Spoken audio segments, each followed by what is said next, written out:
So, we want to talk about James White today, right? Oh, yes. Okay, I have had several contacts with James White. And again, when I pick on James White, I'm not saying that the man is not a Christian at all.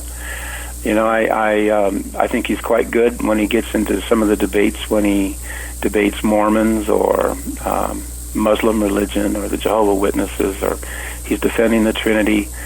You know, he's got a lot of good stuff. But when it comes to the Bible version issue, I think the man is just a completely blind scholar. Really has no idea what he's talking about. And I've read his book, The King James Only Controversy, about 4 times, and I've had about 3 contacts with him over the years. Once on the television, it was a radio interview that I was able to do with him, but this was way back, probably 15 years ago, and I sure wish I knew then what I know now. But, you know, basically on a radio interview, he's kind of in control of the whole thing when he wants to take the commercial breaks and when he wants to cut you off, and it really is not a very fair venue for discussing this. And twice I've had online interchanges with Mr. White, and I have one here in my article. If you go on to my side on the right-hand side, about a third of the way down, you'll find an article titled James White, Blind Bible Scholar. And, you know, I would love to discuss this with James White anywhere, anytime, on any internet open discussion board, or if somebody knows him and wants to set up an interview or something. I would love to do it, but the man won't debate me anymore, I don't believe. And I requested to be one of his friends on Facebook, and I was shocked that he refused. So I don't know why he doesn't want to be my friend. Anyway, here's a section out of his book, and so I've read his book several times. Here's one. It's Acts 10:11, and just to see the type of scholarship that he promotes. He uses this example in errors in the King James Bible, and he uses Acts 10:11, and saw heaven opened and a certain vessel descending unto him, as it had been a great sheet knit, that word knit, at the 4 corners and let down to the earth. So I write that normally I wouldn't even address this minor textual issue brought up by examining Acts 10:11, but since Mr. James White makes such a big deal of it in his book, The King James Only Controversy, I feel I should address the issue. In Chapter 9 of his book, which is titled Problems in the KJV, James lists several silly objections to the language and text of the King James Bible, all of which can easily be refuted. Of course, he's not, quote, attacking the King James Bible, you understand, but is merely pointing out areas where it contains errors or is based on what he calls inferior text. James White has no infallible, inspired, complete Holy Bible to recommend to anyone, but sets himself up as the voice of reason and authority in the midst of a complicated and difficult issue. And that is the truth. James White does not believe that any Bible in any language, Hebrew, Greek, whatever, is or ever was the complete and the inerrant Word of God, and that's where he's at. He's a Bible agnostic. So let's get specific here and look at one such example of the superior scholarship proffered to us by the good doctor on page 236 of the KJV controversy. Mr. White writes, the KJV New Testament is not without its intriguing passages as well. For example, Peter saw a vision that is described in the A.V., and saw heaven opened and a certain vessel descending unto him, as it had been a great sheet knit at the 4 corners and let down to the earth. Acts 10:11. He continues, one could completely miss the point here, for the KJV has knit for a term that refers to the means by which the sheet was lowered. Hence, the NASB lowered by 4 corners to the ground. So that's the end of his quote there, and then I begin to address it. I said that most people who read Mr. White's book would automatically assume that he knows what he's talking about. After all, James has gone to seminary, he knows Hebrew and Greek, and surely he would not print something that was not true, would he? Actually, James White is totally in error at every point, and I'm somewhat amazed that he would even put such an example in his book. He must be really hard up for examples of where the KJV supposedly dropped the ball. First of all, Mr. White is woefully incorrect when he says the KJV has knit for a term that refers to the means by which the sheet was lowered. No, what's happened here is that there are two different textual readings, one followed by all Reformation Bibles, including that of Luther, the Geneva Bible, Bishop's Bible, Coverdale, Tyndale, Great Bible, Matthew's Bible, the Italian Diodati, the New Diodati, 1991, the Spanish Reina Valera back in 1569 and even into 1995, the Portuguese de Almeida, and the recent Bíblia Sagrada is Portuguese as well, has the same reading in it. Atado, you'll find that in Spanish, Atado de los Cuatro Cabos, and Portuguese says the same thing. The French Louis Sugan, the Osterwald, 1996, has the same reading, and the modern Greek New Testament, Dedamenon, okay? And another Greek reading followed by the modern versions which have adopted the Westcott Hort text. How James White could miss this obvious truth is the only thing that is intriguing. He called it intriguing. The only thing intriguing is how he could possibly miss that. So the reading of knit at the four corners or bound at the four corners is found in the vast majority of all remaining Greek text, as well as P45, which dates to the 3rd century, and is older by at least 100 years than the reading found in Sinaiticus and Vaticanus, from which the NASB, NIV, ESV, and the Catholic Bibles were translated. So the NASB, RSV, ESV, Catholic Bibles aren't even following the oldest reading here, but a minority reading found in the notoriously corrupt, confused, and contradictory Sinaiticus Vaticanus text, as usual. And then I give the traditional Greek text, and I show what it looks like, and you can see the difference that they just omitted the word. This is interesting. In his book, James White recommends 3 different Bible versions as being, quote, reliable. That's what he calls them. The New King James, the NASB, and the NIV. Well, surprise! The only one he doesn't recommend is the authorized King James Holy Bible. These 3 versions that Mr. White recommends differ from each other in hundreds of verses, either in meaning or text. The New King James is based on a very different Greek text, about 5,000 words worth of differences, than that of the NIV and NASB. Yet the New King James, which Mr. White recommends, contains the same reading as that found in the KJV, which he just got done criticizing.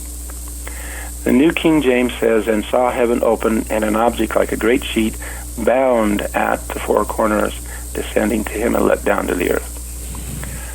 So, he completely misses the point. Okay, again, I give a whole list of all of the Bibles that do contain that reading, both in English and in Spanish. Now, here's another one that I found in James White's book that just blew me away. I said, James White has committed another blunder in his vain attempts to overthrow the authority of God's pure words as found in the King James Bible. He has no final authority but his own mind, and would like very much for you to join him and his merry Bible of the Month Club band to find out what God really said. So I titled this Little White Lies.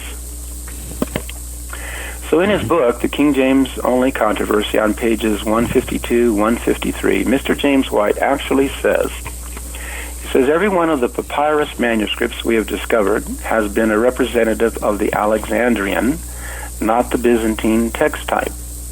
The early fathers who wrote at this time did not use the Byzantine text type. That would be basically what the King James Bible is based on. And the early translations of the New Testament reveal that they were done on the basis of the Alexandrian type manuscripts, not the Byzantine text type. And the early church fathers who wrote during the early centuries give no evidence in their citations of a familiarity with the Byzantine text type. Okay, that was a quote from his book. I said, these are such huge whoppers, I could not believe he actually wrote this totally false information in his book. There is tons of evidence that even the early papyrus manuscripts all of which came from Alexandria, Egypt, were a mixed bag, and there are many Byzantine readings found in them where they agree with the King James readings, not the Westcott Hort Alexandrian copies of Sinaiticus and Vaticanus. So anyway, you can go and read some of these. I'm not going to read all of this, but there's Dean Burgon put out a book called The Revision Revised, and it just destroys the Westcott Hort position. Most people are unaware of it or have never read it. Have you ever read his book or seen it or heard about it? Oh, no, it's called The Revision Revised? Yeah, The Revision Revised. It's really quite good. Donald Waite, another King James Bible defender, they published the book, and you can buy it from them. But Dean Burgon compiled over 86,000 citations and quotes of the Church Fathers, and found that not only did the Textus Receptus readings exist, but they predominated. The early Old Latin Bibles contain many of the traditional text readings not found in Sinaiticus and Vaticanus. So did the Syriac Peshitta. Okay, here's a quote from even Dr. Hort of the famed Westcott Hort text. He said, "The fundamental text of late extant Greek manuscripts," extant means existing, of late extant Greek manuscripts, generally is beyond all question identical with the dominant Antiochian or Greco-Syrian text of the second half of the 4th century. Now that would be the text that the King James Bible came from. Dean Burgon immediately comments, "We request in passing that the foregoing statement may be carefully noted. The traditional Greek text of the New Testament, the Textus Receptus in short, is according to Dr. Hort beyond all question the text of the second half of the 4th century." So in other words, at the very time Sinaiticus and Vaticanus were penned, the Byzantine text, or the text that underlined the King James Bible, were already the predominant text of the Christian church. Let me go on to another really good example of what Mr. James White did in his book.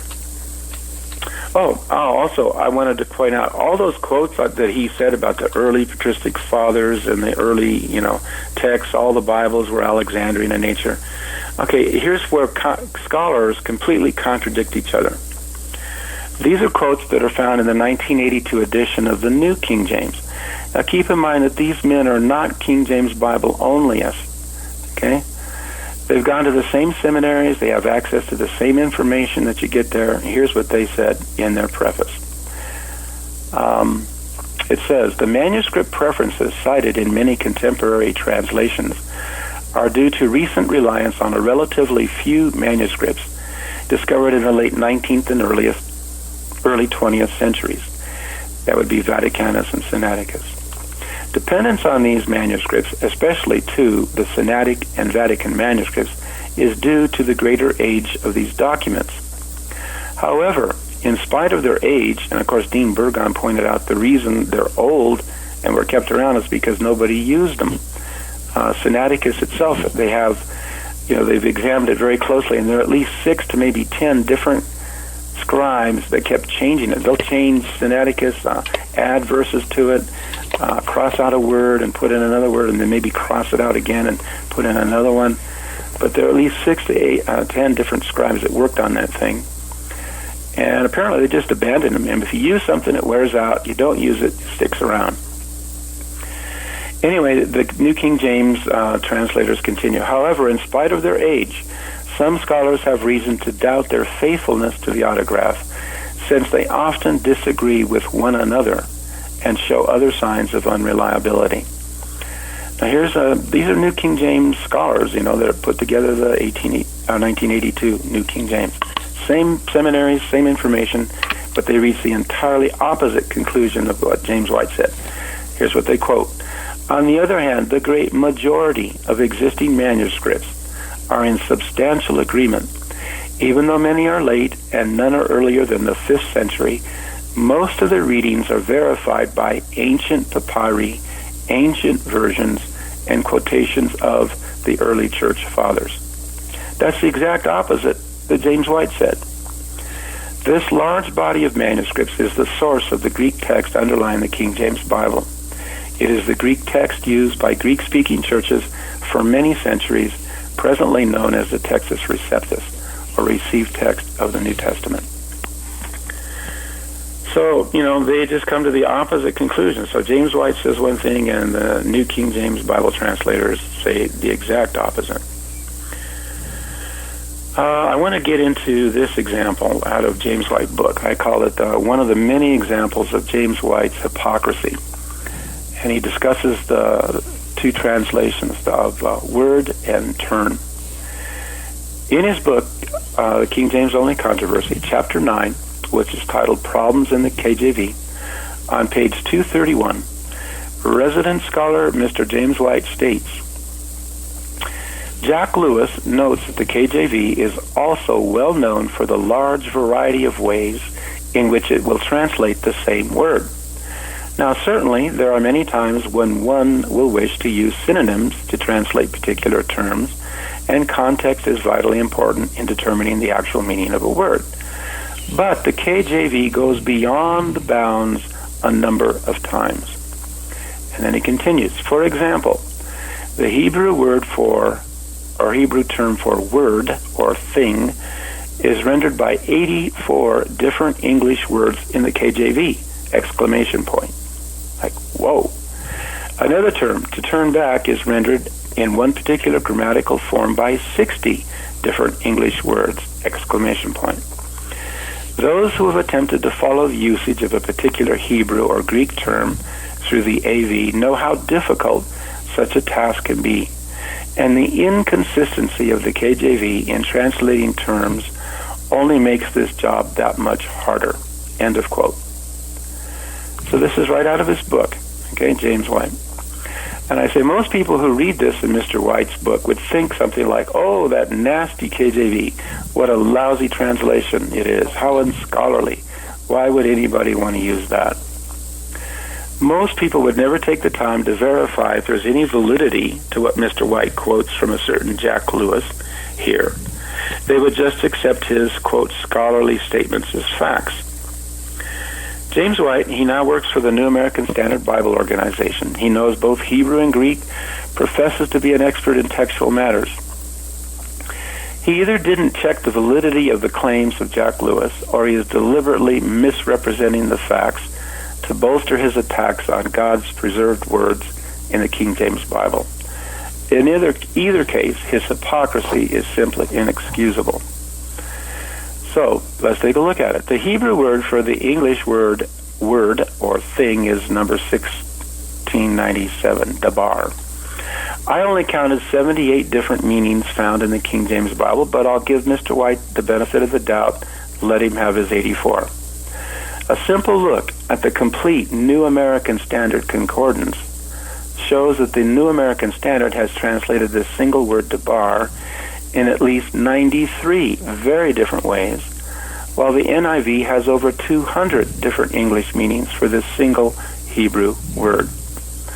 And then I list some of them. Among the 94 different English words the New American Standard uses to translate this single Hebrew word are account, act, advise, affair, agreement, amount, annals, answer, anything, ask, because, business, case, cause, charge, chronicles, claims, commandment, compliments, concerned, conclusion, conditions, conduct, conferred, consultation, conversation, counsel, custom, dealings, decree, deed, defect, desires, dispute, doings, duty, edict, eloquent, event, fulfillment, harm, idea, instructed, manner, matter, message, nothing, oath, obligations, one, order, parts, pertains, plan, plot, portion, promise, proposal, proven, purpose, question, reason, reason, records, regard, reports, request, required, rule, said, same thing, saying, so much, something, song, speaks, speech, talk, task, theme, think, this, thoughts, threats, thus, told, trouble, verdict, way, what, whatever, word, and work. And as I said, the NIV has over twice this amount of different meanings, well over 200, compared to the King James 84. You see the total hypocrisy there? Mm-hmm. I mean, twice as much, the versions he's recommending do the very same thing he's criticizing. Wow, that's amazing. It is amazing. And anybody can check this stuff out. I have an NIV Complete Concordance. I have a New American Standard Complete Concordance. You can look it up for yourself. But he would even bring this up as an example. It's just shoddy scholarship at best. But he can do that because he's dealing with ignorant Christians. Yeah, they believe, James White, well, he must know what he's talking about. Oh, yeah. You know, big shot, big Christian. Right, yeah. You know, with all these letters after his name, he's got to know what he's talking about. Yes, that's, they won't even consider that he's in error. No, they won't. And, you know, I'm nobody. I've never been to seminary. Praise God for it. Amen. Amen. You know, just a simple Bible-believing Christian, but at least, you know, God's given me enough common sense to actually check into some of these things and see, is he right or is he wrong? And he is wrong, you know. Right, yeah. And there's a second word mentioned by Mr. White is to turn back, and it's number 7725. It's shub in the Hebrew. In this case, Mr. White is correct in that the King James Bible does translate it some 60 different ways. However, what James forgot to mention is that his favorite NASB has translated the same single Hebrew word at least 104 different ways, while the NIV again has over 200 different meanings. What makes the hypocrisy of both James White and Mr. Jack Lewis, the man he quoted, all the more astonishing is the fact that Jack Lewis himself is one of the principal NIV translators. So talk about the pot calling the kettle black.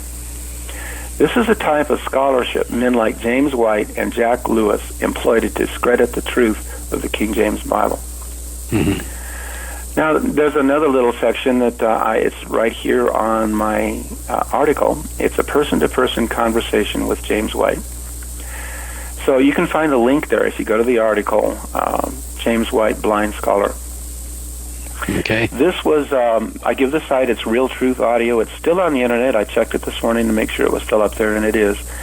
This was a conversation that he and I had together back in March of 2003. So it's a long time ago, 8 years ago. And it's still up there. And there's a link. I provide the link of where you can see it and read it. So, you know, I'm not making this stuff up.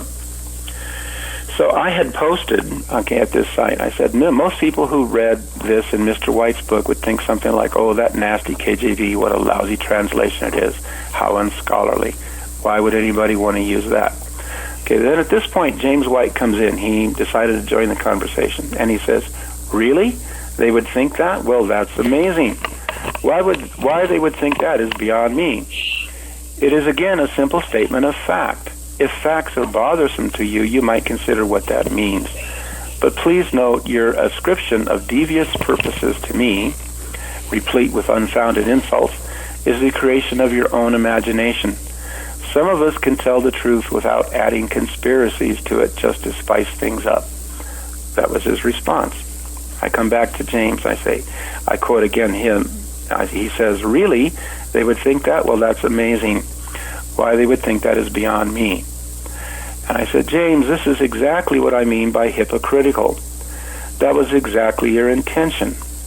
Why else would you quote the guy saying the KJV goes beyond the bounds a number of times, and those who have attempted to follow the usage of a particular Hebrew or Greek term through the AV know how difficult such a task can be, and the inconsistency of the KJV in translating terms only makes the job that much harder.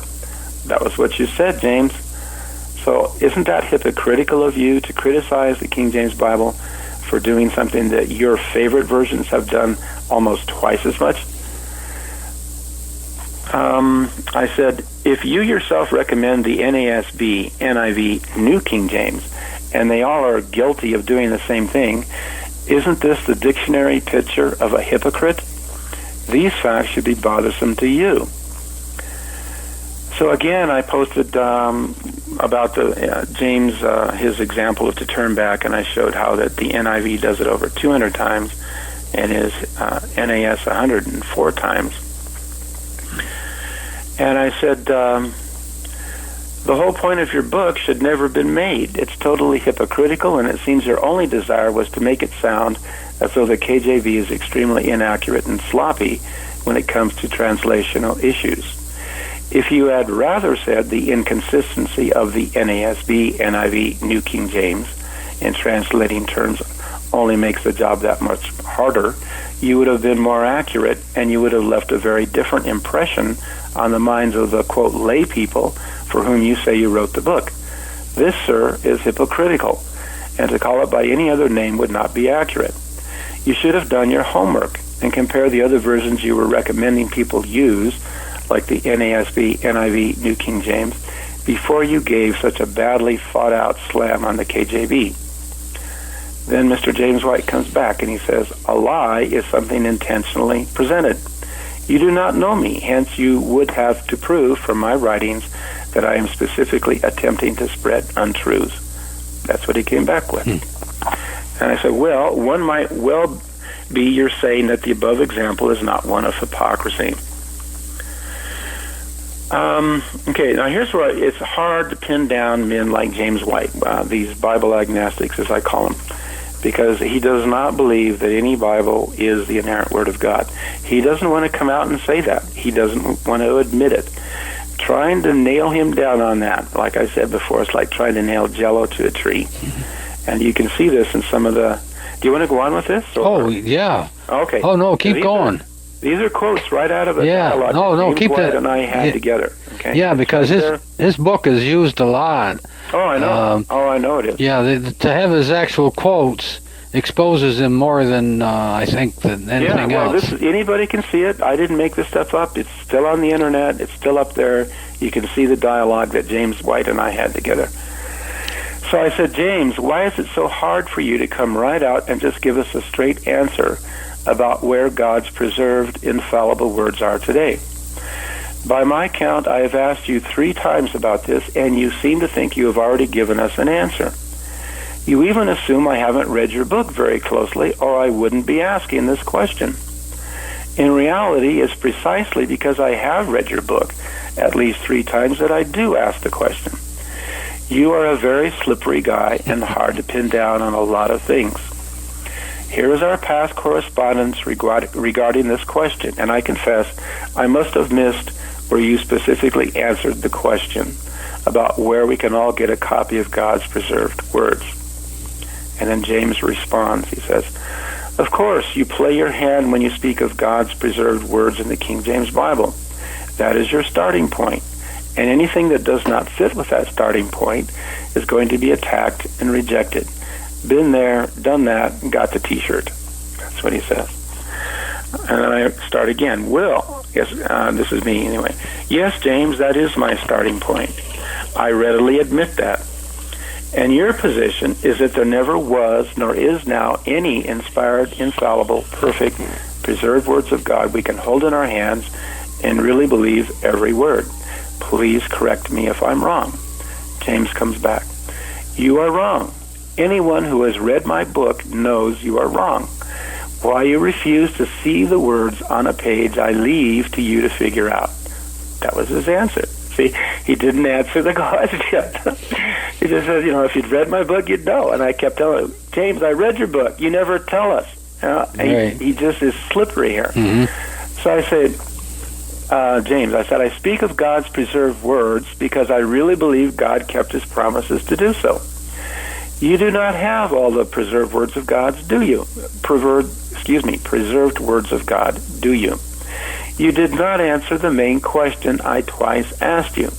Would you care to give it a shot, or will this play your hand too much? James, he writes back, he says, asked and answered. Any honest person who has read the work you seek to criticize well knows it.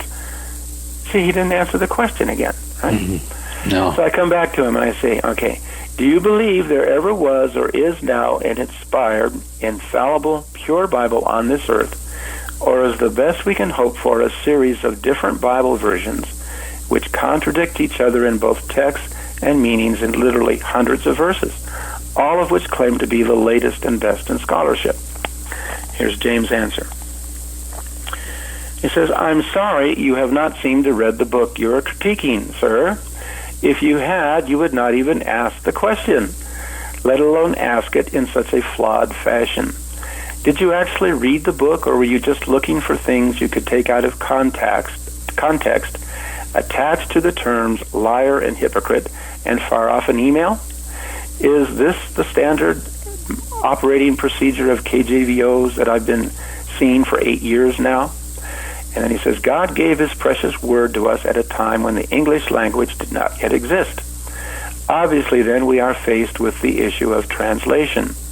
You may not like facing those issues, and as a result choose to irrationally grab a particular translation and make it your standard, but that does not change the reality of the situation. And then I come back with, I had a little section. Or will you tell us that we have many, quote, reliable translations, whatever that might mean?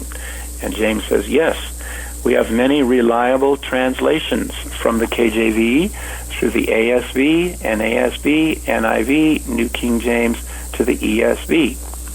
In fact, we have too many, in my opinion. I do not support the each publishing house gets its own translation movement that has begun over the past decade. It's worthless.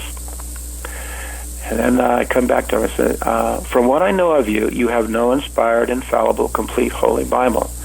I have heard you correct even the New American Standard for whom you presently work. And then he says, those who have read my book well know the answer to this fallacious charge. Let me retranslate your assertion into something rational. So like I'm being irrational, what I said. Mm-hmm. You have no inspired, infallible English translation of the Bible, and you are even consistent enough to criticize the NASB's rendering at points. That's how he paraphrased me. He says, yes, exactly. I do not believe God inspires translations, whether we are referring to the Septuagint or Vulgate or the KJV. I believe God inspired the Scriptures as they were given to us by prophets and apostles. I do not believe God then began inspiring versions of those Scriptures. It is the Scriptures themselves that are, and he uses the Greek term theopneustos, Greek God-inspired, not the translations made by men. So here we get a little glimpse of the truth of where James White is coming from. Mm-hmm. He recommends these, quote, reliable versions, and there are a whole bunch of them that differ textually from each other by thousands of words, and in meanings in hundreds of verses. He calls those reliable. But yet, he doesn't believe any of them are the inspired, infallible, and inerrant Word of God, and his view is only the originals were. But they were, as a past tense there. We do not have the originals. He knows we don't have the originals. He's never seen them. He wouldn't recognize them if they fell out of the sky and hit him in the head. He doesn't know what they are. And he wants to give the appearance of being a Bible believer, but he's not. And to pin him down on it is so difficult because he just won't come out and tell you the truth about what he really believes. So I wrote back, we're just about to finish, I think, on this dialogue here. Well, do you suppose he has politician blood running through his veins? Oh, it sure sounds like it. I compare him to a used car salesman. Oh, yeah.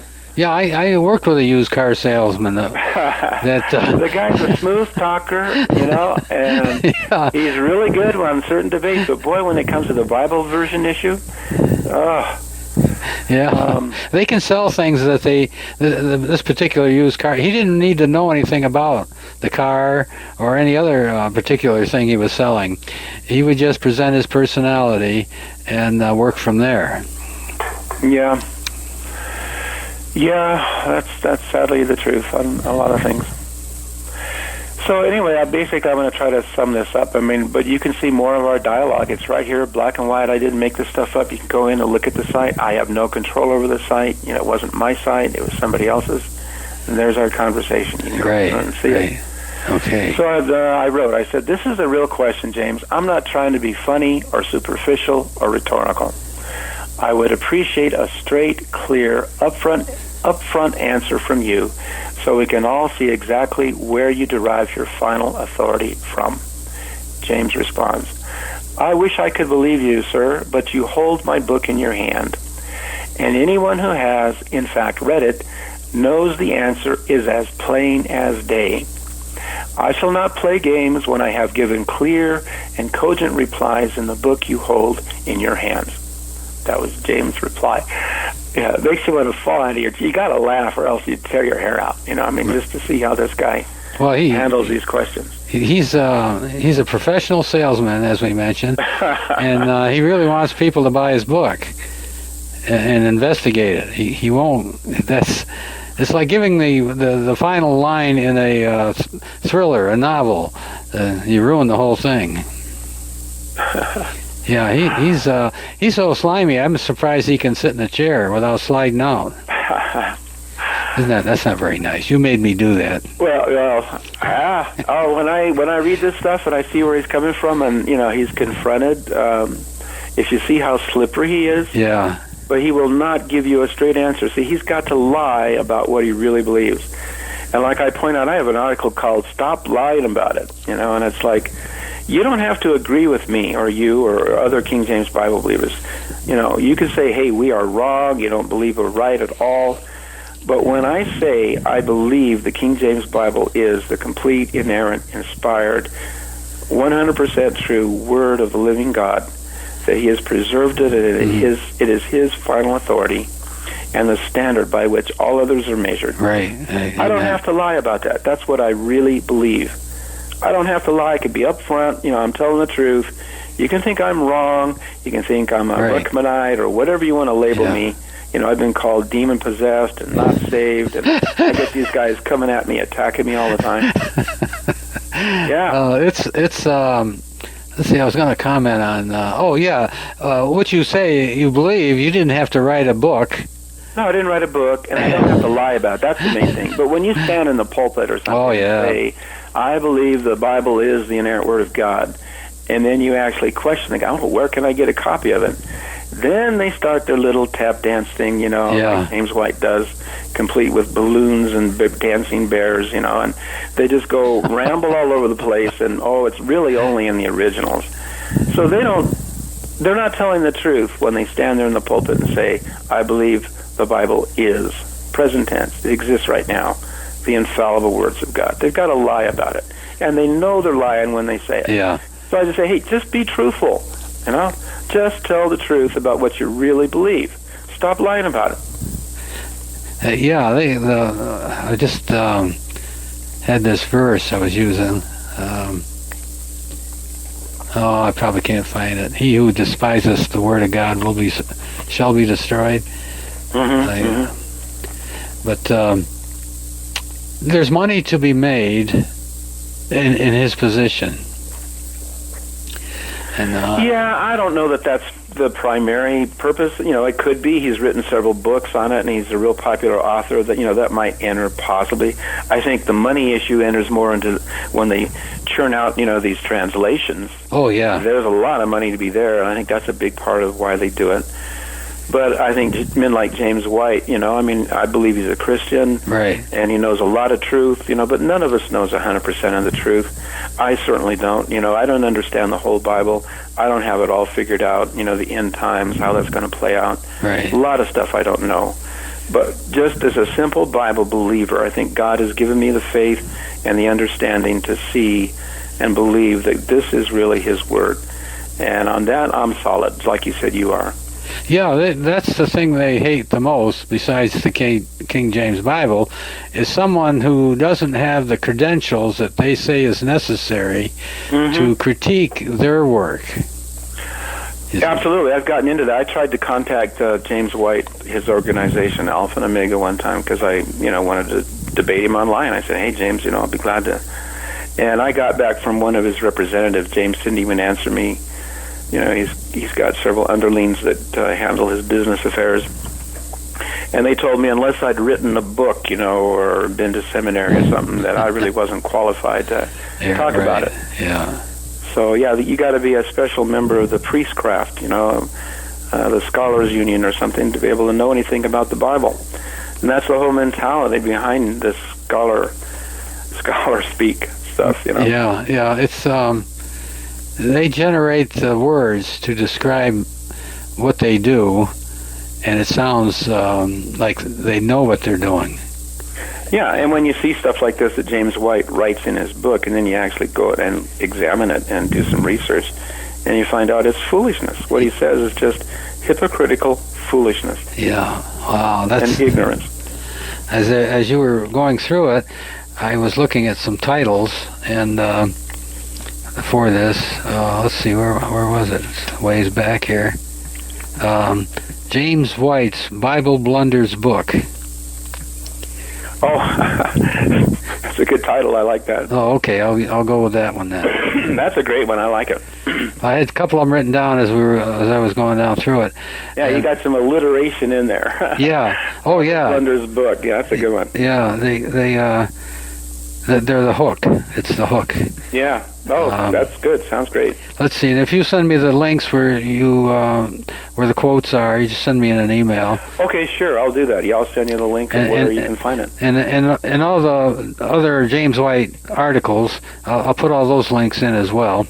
Love to. Okay, great. Yeah, that's good. That was good. Excellent presentation, as usual. So you want to take like a 10-minute break here, a little party break or whatever it is? Oh, yeah, I think we should do that. Okay. Which one would you like to do next? Oh, that preserved, the Psalm 12. Okay, I'll have to look at that one. I was planning on doing the Spirit itself because that's the one he thought was like the biggest error. Oh, no, go ahead. That's the one that you want to do. That's the one. Okay, because Doug Kutlick thinks that's the biggest error in the King James. Oh, another guy. Yeah. Oh, good. That's another name. Yeah. Doug Kutlick. Yeah. Yeah, that would be fine. And okay, we can do that one. Let me find it here, and we'll take a little break and then come back in about 5 minutes. Yeah, I think what I'll do is have Tony shut down and then turn back on again,